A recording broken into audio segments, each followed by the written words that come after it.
Bem, estamos mais uma vez iniciando as nossas reuniões aqui do grupo de estudos. Hoje com a visita de dois estrangeiros aqui do grupo, né?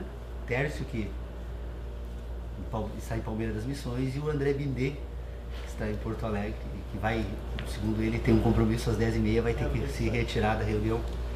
Eu gostaria de consultar aos integrantes do grupo aqui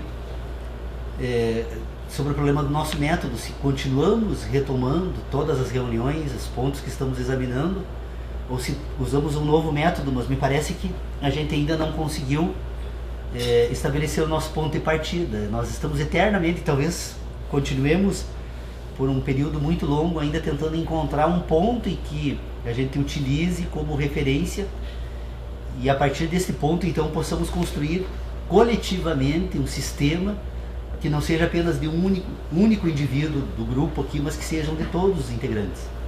Acho que talvez esse seja o principal desafio nosso. O problema todo é que todas as vezes que eu me preparo para vir para as nossas reuniões, eu levanto cedo, fico pensando então de que forma a gente poderia reiniciar a pauta, e todas as vezes que nós iniciamos as nossas reuniões eu procuro então tentar expor este problema de uma forma diferente, na expectativa de que a gente consiga então concentrar o esforço nessa questão, porque as demais depois elas se resolvem naturalmente. O problema é que enquanto nós não encontrarmos o ponto de partida, nós não temos as demais questões, ou cada um tem as suas demais questões. Elas não são demais questões que possam ser comuns. Então acho que esse talvez seja o nosso principal obstáculo que precisa ser entendido para ser superado aqui. Qual é a tentativa aqui? O que nós estamos tentando fazer na reunião do grupo?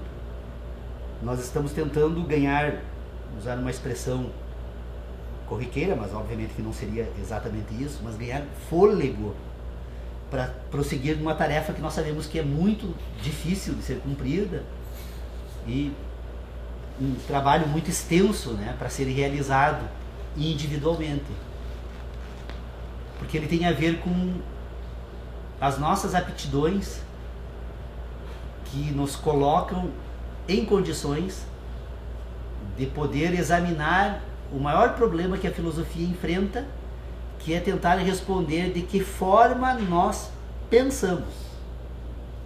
Acho que essa talvez seja a maior dificuldade, porque nós precisamos descobrir como pensamos para tentar então, pensando agora, responder outras questões. Tem uma questão anterior de como pensamos, que é dizer como entendemos. Porque a atividade de pensar é resultado de uma atividade que é anterior à capacidade de pensar, que é uma capacidade natural que nós todos temos, que é de entender. Como os processos se dão para que possamos entender algo e depois então pensar sobre isso, é o que deve ser o principal objeto da nossa reflexão.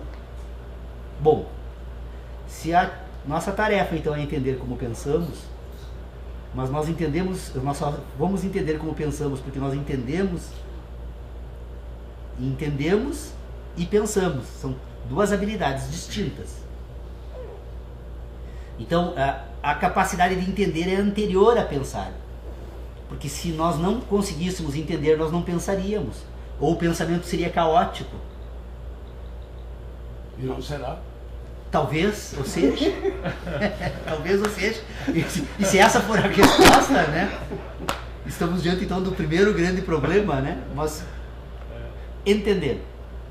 Bom, aí então nós vamos voltar para um problema que os filósofos, e aqui temos um escola aí da filosofia, né, uma escola da filosofia, daí nós vamos encontrar, nós vamos ter que voltar para um tema que os filósofos sempre afirmaram que não podia fazer parte da filosofia, que porque segundo isso embora tenha havido uma separação aí, mas nós precisamos refazer esta união, porque ela faz parte do ponto de partida.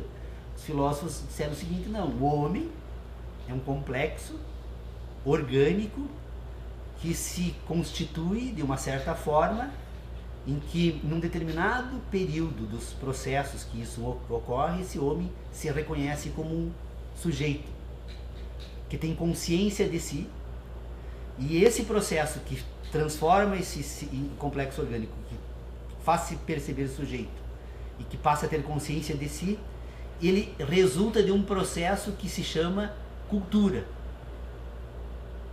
E essa cultura está vinculada então ao meio em que vive e ao conjunto de experiências que teve. Então o filósofo diz o seguinte: bom, se o homem é tudo isso, esta parte que compõe este homem, que é diferente na sua essência entre todos, no aspecto cultural, tem que ficar fora da filosofia, porque nós teríamos que examinar todos os homens do mundo para poder fazer uma filosofia. Mais ou menos, né, Leonardo? Me parece que seria essa a grande questão que a filosofia encontrou para fazer essa separação. E aí então, com toda aquela descoberta feita por Immanuel Kant, né, e que ele permite então agora criar uma estrutura lógica que nós poderíamos chamar de analítica transcendental. A analítica transcendental vai permitir então agora que o homem separe esse homem caótico de um homem então que pensa. Ele encontra uma certa ordem nesse ambiente de inteligência, né? Então nós vamos, esse ambiente de inteligência, então agora, separado, ele vai tentar fazer uma filosofia que esteja mais próxima possível daquilo que a filosofia tem por ideal, que é um mínimo de estabilidade, né? Um método que consiga se justificar e, portanto, essa separação, então, ela precisa ser desfeita, porque na verdade a filosofia precisa reconhecer que, embora ela não consiga explicar este homem que tem consciência de si, que se toma por sujeito, ela pode ainda perceber que neste processo todo existe um sistema que nós poderíamos responder, pelo menos para então dar um primeiro ponto, fazer um primeiro exame, poderíamos responder da seguinte forma para o grupo: há aí um sistema de inteligência natural. O que faz esse sistema de inteligência natural, que dá origem então ao fim e ao cabo ao homem, como esses processos todos ocorrem, talvez a gente não consiga responder jamais, ou quem sabe eu esteja enganado, quem sabe um dia consigo responder, mas é necessário reconhecer que existe. A vida, ela é um sistema de inteligência natural. Esse sistema de inteligência natural, então, agora, reconhecendo ele, é aquele que permite, então, que vai no final produzir essa capacidade que dá ao homem a capacidade de entender. Bom, este sistema de inteligência natural funciona de que forma? É possível perceber neste sistema de inteligência natural o uso de um sistema de relacionamentos. Esse sistema de inteligência natural, ele funciona por relacionamentos. Este sistema de relacionamentos é que põe em ação o sistema de inteligência natural, que num determinado momento permite a todos nós, então, fazermos uso de uma outra aptidão, que é a de pensar. É possível encontrar alguns relacionamentos aqui, então, utilizados por esse sistema de inteligência natural para, então, tentarmos ordenar esse sistema de relacionamentos? Me parece que sim, é possível. Quais são os relacionamentos que nós podemos encontrar aqui, então? Primeiro, este complexo orgânico, que por ser dotado de um sistema de inteligência natural, que lhe permite entender naturalmente o meio em que vive, ele usa, então, é perceptível, nossa capacidade de pensar, então, consegue relacionar alguns fatores que funcionam imbricados uns aos outros. Primeiro, este complexo de inteligência natural, ele está sendo coordenado, ele está sendo dirigido por uma instrução que é fundamental para que esse complexo de inteligência exista. ele precisa encontrar meios de sobreviver no meio em que vive. A segunda instrução que este complexo de inteligência natural recebe é de que ele, para sobreviver, ele precisa se reconstituir, permanentemente, ele precisa ser reproduzido. Ele se produz e se reproduz permanentemente, e esse processo de produção e reprodução se ajusta neste sistema de inteligência natural para garantir a sobrevivência. Então ele se reproduz para sobreviver e sobrevive porque se reproduz. E ao se reproduzir, como ele entende esse meio naturalmente, ele se adapta a esse meio de forma natural para assegurar a instrução da reprodução, da sobrevivência. Então vocês vejam, é possível perceber nos complexos, nos organismos vivos, esse processo, que ele busca então naturalmente sobreviver, e para que ele consiga fazer isso, ele também precisa reproduzir-se permanentemente. Este sistema, então, agora, provavelmente, nestas relações naturais, faça uso de uma série de mecanismos que permitem esse relacionamento natural, e que alguns deles nós vamos perceber na capacidade de pensar, por recebermos uma aptidão que é, enquanto organismos vivos, nós nos relacionamos naturalmente com o meio, mas também recebemos sensações desse meio. Ao recebermos sensações desse meio, esta capacidade natural de inteligência que nós temos, ela ordena essas sensações no espaço. O espaço aqui tem que ser tomado como uma realidade objetiva. Nós temos o espaço como o ambiente, como o cenário das nossas sensações.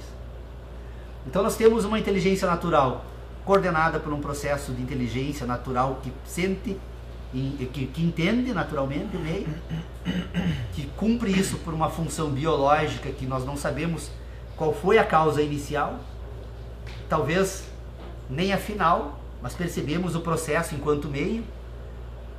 Ele agora relaciona as sensações no espaço, e ao relacionar sensações no espaço e relacionar sensações com estas duas instruções, ele produz agora uma outra aptidão, que é a de organizar essas informações através de uma capacidade que nós chamamos de memória.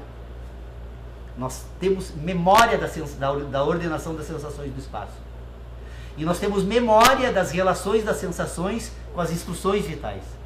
Então nós poderíamos dizer que esse ser vivo orgânico que pensa, ele é um ser vivo que tem um sistema de inteligência que tem uma parte que é endógena, essa inteligência é endógena, ela faz parte desse organismo vivo que entende naturalmente o meio, e nós temos um sistema de relacionamento exógeno. O relacionamento exógeno é esse que permite ordenar sensações do espaço. Então, das relações do ordenamento das sensações do espaço, com as relações feitas com esse sistema endógeno, nós vamos construir agora a memória desse sistema de relacionamentos. E da memória desse sistema de relacionamentos, agora então nós vamos constituir a capacidade de pensar. Só que a capacidade de pensar é constituída num primeiro momento, então, por associações, relacionamentos que nós produzimos entre esses dois ambientes, o endógeno e o exógeno. Bom, das relações entre esses dois ambientes, o endógeno e o exógeno, que são então as duas instruções vitais, que nós, de certa forma, podemos dizer que percebemos a existência destas duas instruções endógenas, porque nós racionalizamos, depois das nossas memórias, as ideias de dor e de prazer. A dor e o prazer estariam vinculadas a essas duas relações endógenas. Então, destas relações, nós vamos então agora desenvolver a capacidade de pensar. Só que tem um problema. Como esse sistema de inteligência, que se chama racional, que faz uso então da capacidade de pensar, ele é constituído pelas memórias dos relacionamentos, né? E é constituído pelas relações que ele estabelece da ordenação das sensações do espaço com essas sensações, com essas relações endógenas. Na verdade, apenas 4 sentidos destes exógenos se relacionam organicamente com esses 2 que são endógenos. Na verdade, o sistema de inteligência natural que permite a existência da vida, ele na verdade, ele se relaciona com apenas 4 sentidos, que é o tato, o olfato, a audição e o gosto. São esses 4 sentidos que constituem todo o sistema de inteligência que se relaciona diretamente com a inteligência natural, que permite então agora essas estruturas orgânicas entrarem em ação e produzirem um sistema que permite ao homem pensar. Só que nós temos a capacidade humana ainda, ela tem ainda um outro sentido, que é utilizado agora para ordenar as relações endógenas com exógenas, com a capacidade racional apenas de coordenar a inteligência racional, que é a visão. A visão, assim como ocorre com o espaço, né, ela ordena relações, ela ordena sensações no espaço. A visão não produz sensação alguma no homem, mas ela permite ao homem ordenar sensações no espaço. De que forma isso ocorre? A visão faz uso de um mecanismo de inteligência humana que se chama refração de luz pela retina e ordenação dessa refração de luz pelo cérebro. A retina trabalha apenas com diferentes comprimentos de ondas de luz. E da ordenação dos diferentes comprimentos de onda de luz no espaço, através da inteligência racional, nós construímos agora toda a capacidade humana de imaginar. No homem, ele num determinado momento da sua existência, ele desenvolve, ele reconhece que ele não apenas sente, mas ele agora consegue imaginar aquilo que sente. Ele consegue trabalhar relacionando apenas no espaço. Ele consegue se antecipar, inclusive, a certas sensações. O homem percebe que, pelo sistema de relacionamento que lhe permite pensar, ele agora não precisa que determinados fatos ocorram para ele poder ter noção, consciência do que pode vir a ocorrer.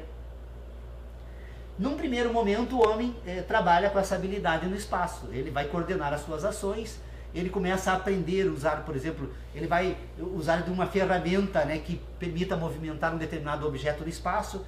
Ele, da primeira experiência, da segunda experiência, da terceira experiência, ele começa a ter, pela memória dos esforços que faz e dos resultados que obtém pelas ações que produz através da ordenação agora da sua capacidade de agir na natureza, ele consegue construir agora todo um sistema de relacionamento a respeito dos fatos que lhe são externos.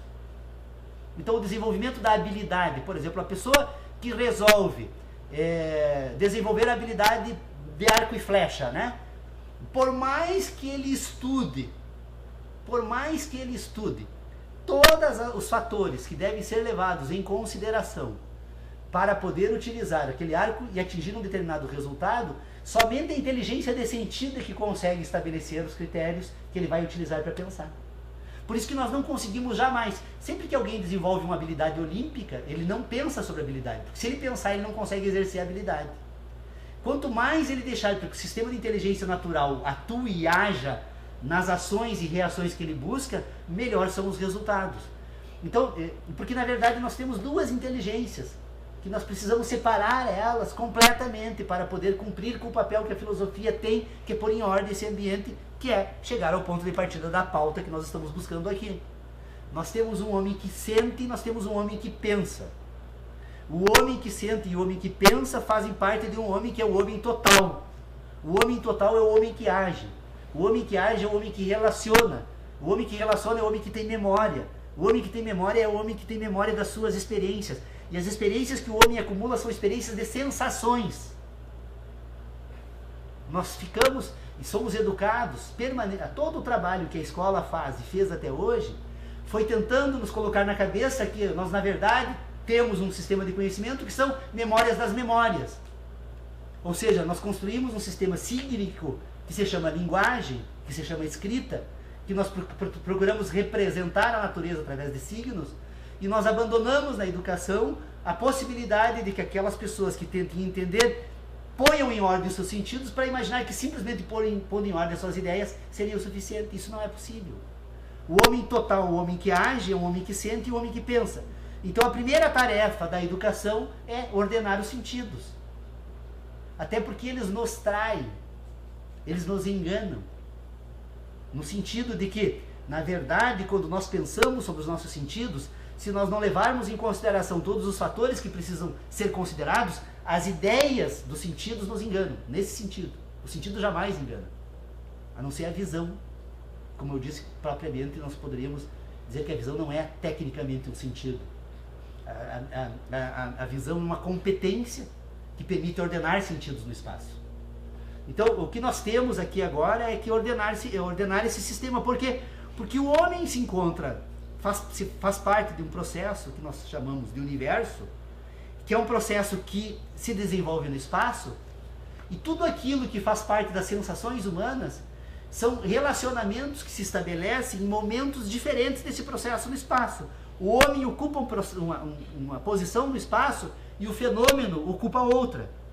E entre o fenômeno natural e o homem, que também é um fenômeno natural, e das relações que o homem, como fenômeno natural, se produz com o fenômeno natural, e as relações que isso resultam, existe a necessidade de levarmos em consideração uma determinada categoria desse sistema de ordenamento do espaço que se chama distância.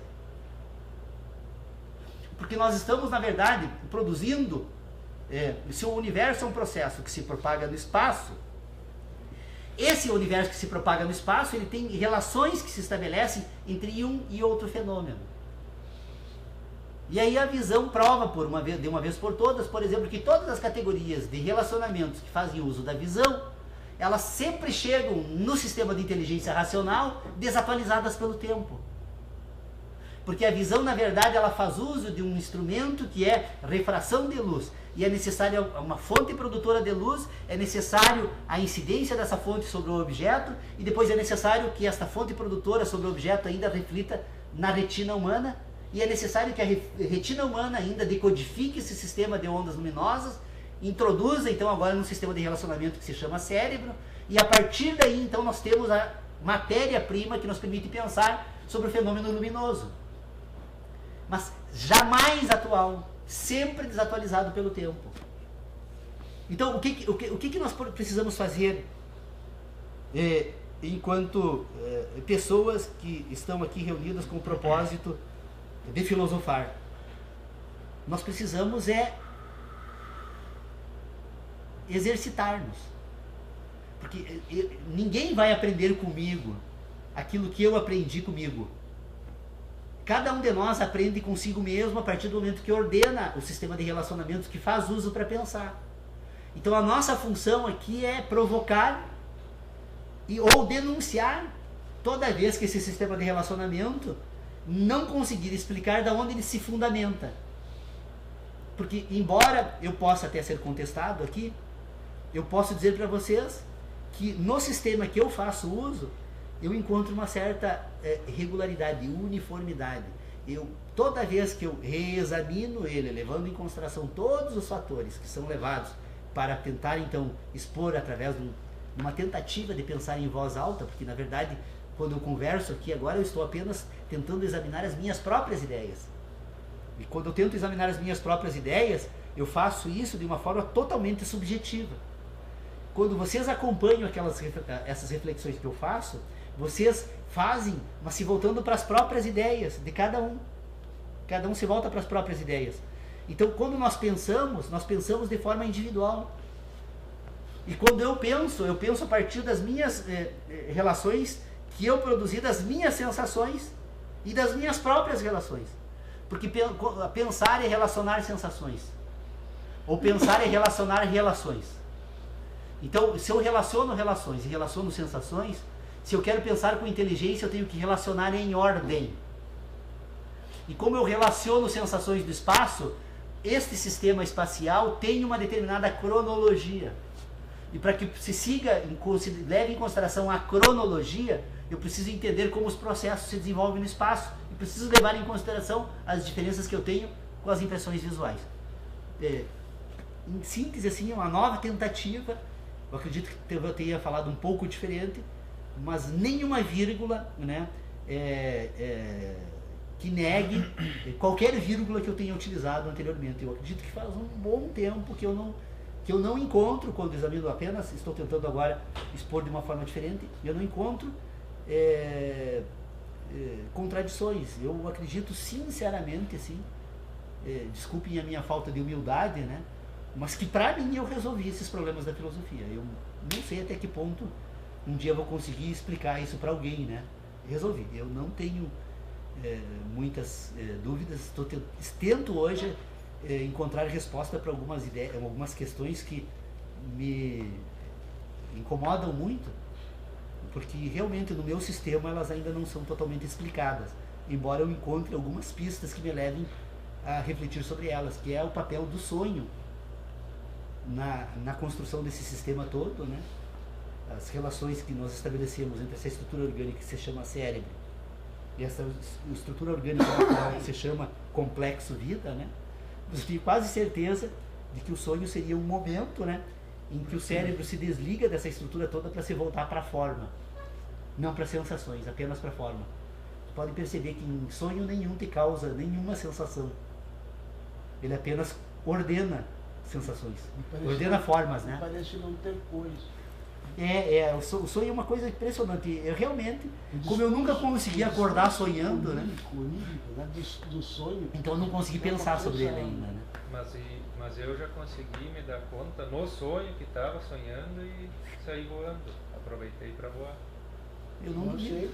Exatamente. Eu não duvido. Até porque o sonho. Pra mim depois foi tão real que eu tinha. E aí aproveita. Esse sonho é todo sonho. Não, cara, é tão real. Essa sensação que o cara teve é tão. Não sei pra ti, pra mim foi tão real que eu acredito que eu ganhei. Pois é, eu acredito que o sonho seja um mecanismo de comunicação com as experiências naturais. Porque na verdade nós somos o quê? Nós somos um acúmulo desse sistema que entende o mundo naturalmente. Então provavelmente nós temos informações que são primitivas da nossa existência, né? Depois eu fiquei com a sensação. Doutor Pedro Zoli. Foi o momento em que eu consegui fazer aquilo ali. Então, pelo menos a visão que ele chegou, uma limitação enorme, claro, é que nós ainda continuamos deficientes, extremamente deficientes. Então nós temos vaga na universidade. Cota. Isso. E que já conseguimos, sim. Essas cotas já existem. As mais antigas são as mais poderosas. Observem a formação de engenheiros, advogados, agrônomos, veterinários. Onde é que eles vêm? Lá atrás. Recue no tempo, faça a leitura. A necessidade de aprimorar, de avantajar as lides campeiras. Quem tinha condições formava seu filho nessa área. Então, motivos relevantes levaram a essa produção intelectual. E como o homem é um guerreiro, né, tivemos aí até a construção de repúblicas. E bonitas, né? Mas o que eu quero dizer é assim, até o meu pensamento é a dificuldade está na passagem, no estabelecer essas relações como organismo sensível e interessado, curioso, ser humano. Ele se relaciona naturalmente com o ambiente em que ele está. Há esse contato. Mas o estágio atual da filosofia, me parece, da teoria do conhecimento, mostra que ainda nós estamos com dificuldade de verificar se aquilo que nos chega e que concluímos que são essas relações, até onde essas relações produzem realmente efeitos universais que sejam confiáveis. Se cada sujeito não tem uma área reservada para si próprio, para os seus desejos, Sim, tem. para suas imposições, A então educação faz isso. as relações de quê? De convivência, de conveniência, de aptidão, de sentimentos, de egoísmo. Por isso que precisamos educar. Isto. Para Então, controlar esses ambientes naturais. me parece que o problema está até onde se possa cortar profundamente esse fenômeno das relações, o resultado dessas relações. Primeiro, se elas são legítimas, se elas realmente não são ilusões, porque o sujeito coloca interesses no meio como ingrediente. E não, eu quero que a epistemologia, que põe em discussão vários fatores, valores. Então, eu não sei isso, eu sei que. Mas como é que você comprova que sabe isso? É uma convicção sua, subjetiva. Não, não é. Mas comprove. Eu sei que.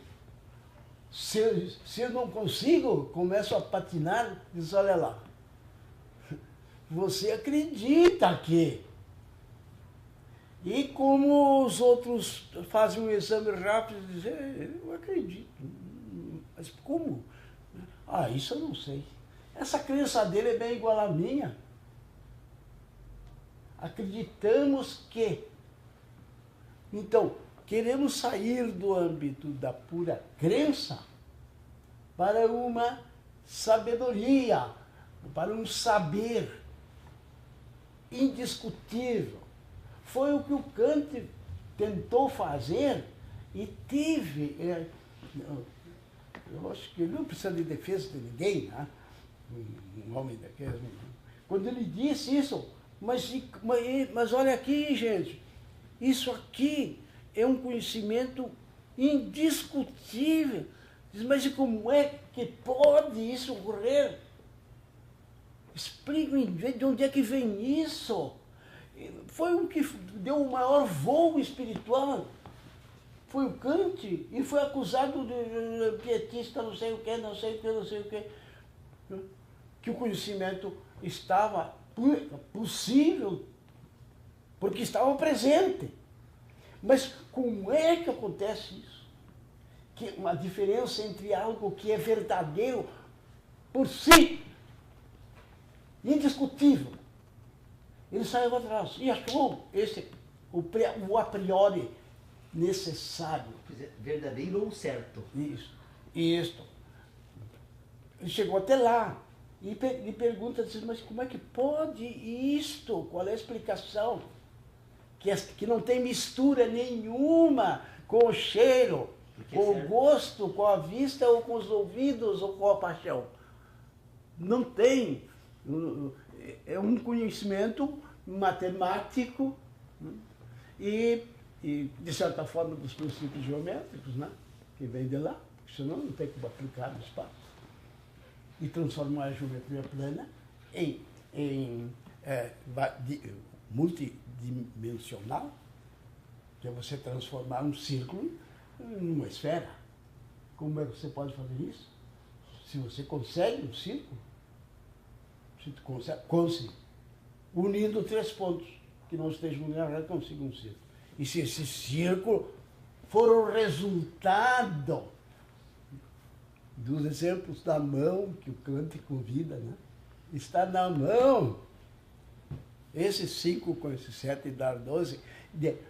E se esse círculo que passou sobre esses 3 pontos, que não são qualquer 3, são pontos incrivelmente desafiantes.